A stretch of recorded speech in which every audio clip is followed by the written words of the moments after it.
येऊ देत या अस्मिताला. आपल्या सहकाऱ्यांसमोर तिने माझा अपमान केला. मी घरी चल म्हटलं तर आली नाही माझ्या बरोबर. मुळात ती तिथे गेली हेच चुकलं. तू जाऊच कसं दिलं?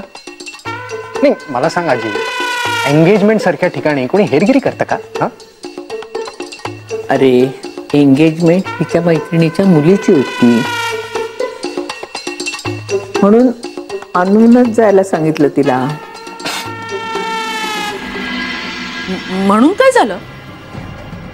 बरं झालं ते ठीक आहे, पण आणखी ही तिथे थांबून स्वतःचा आणि घराचा अपमान करून का घेतीये? माझ्या बरोबर तिला यायला काय झालं? अगं पण तू का चिडतेस? तिने केलं, निस्तरेल ती. तू शांत राहा. ए आई, अस्मिता बद्दल काहीतरी टीव्हीवर दाखवतात. तिने नक्की केस सॉल्व्ह केली असणार. मोहिते कुटुंबियांच्या एंगेजमेंटच्या वेळी उघड झालेल्या फसवणुकीबाबत अनंत देसाई यांचं आव्हान प्रायव्हेट डिटेक्टिव्ह अस्मितानी स्वीकारलं असून एकतर स्वतः गुन्हेगार नसल्याचं सिद्ध करणार, नाहीतर ही सरंजामींची सून उद्या जाहीर माफी मागणार. तेव्हा उद्या पाहायला विसरू नका खास बात. तो टीव्ही बंद कर ग. बंद कर, बंद कर.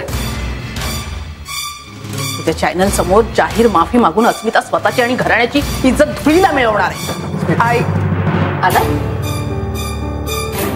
या डिटेक्टिव्ह मॅडम, या बघा आपले प्रताप. यासाठी माझं न ऐकता तिथे थांबली होतीस का तू?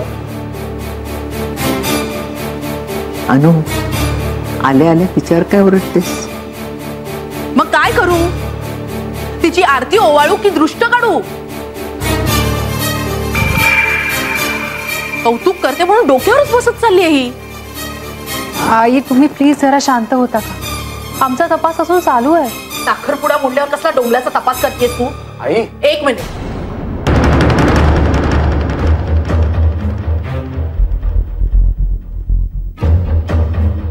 आणि काय ग अस्मिता, सराईत गुन्हेगारांना तुझी टीम पकडते ना, मग माझ्या मैत्रिणीच्या केसच्याच वेळेस काय झालं यांना? कुठे गेली यांची हुशारी? काकू ऍक्च्युली चूक मॅडमची नाहीये, आमची आहे. एक मिनिट, मी माझ्या सुनेशी बोलते. काकू आहो पण म्हणाली प्लीज तुम्ही दोघं जरा आत बसता का? मी आलेच.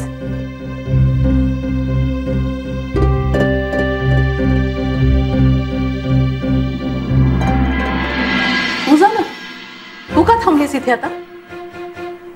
आई प्लीज माझा ऐकून तर. आता तुझं काही ऐकायचं नाहीये. आई अहो अस्मिता,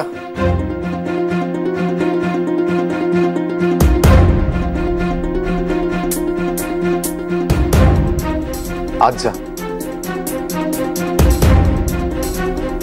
हे कोणी समजून घ्यायच्या ऐकून घ्यायच्या मनस्थितीतच नाहीये. तू आज जा. अभि अरे पण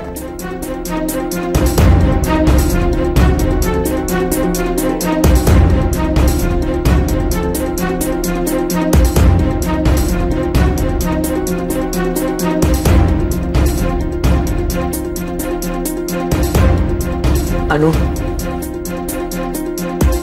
तुझा राग मी समजू शकते, पण आत्ताच टीव्हीवर सांगितलं की देसाईंचं आव्हान अस्मिताने स्वीकारले.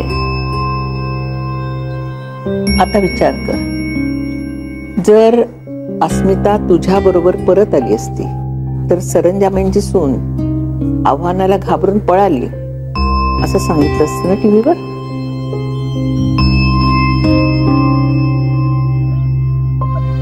म्हणून काय झालं? आजचं मरण उद्यावर गेलं, इतकंच.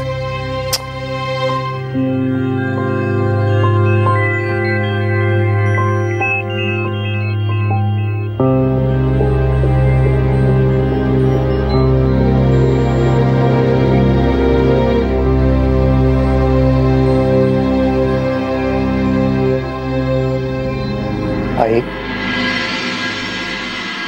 तिला इतकं अंडर एस्टिमेट करू नकोस का? हे बघ, तिच्या मनात नक्की नक्की काहीतरी प्लॅन असेलच. उद्यापर्यंत वेळ दे तिला, वाट बघ, विश्वास ठेव तिच्यावर. Please please. माझ्यासाठी एवढे नाही करणार तू?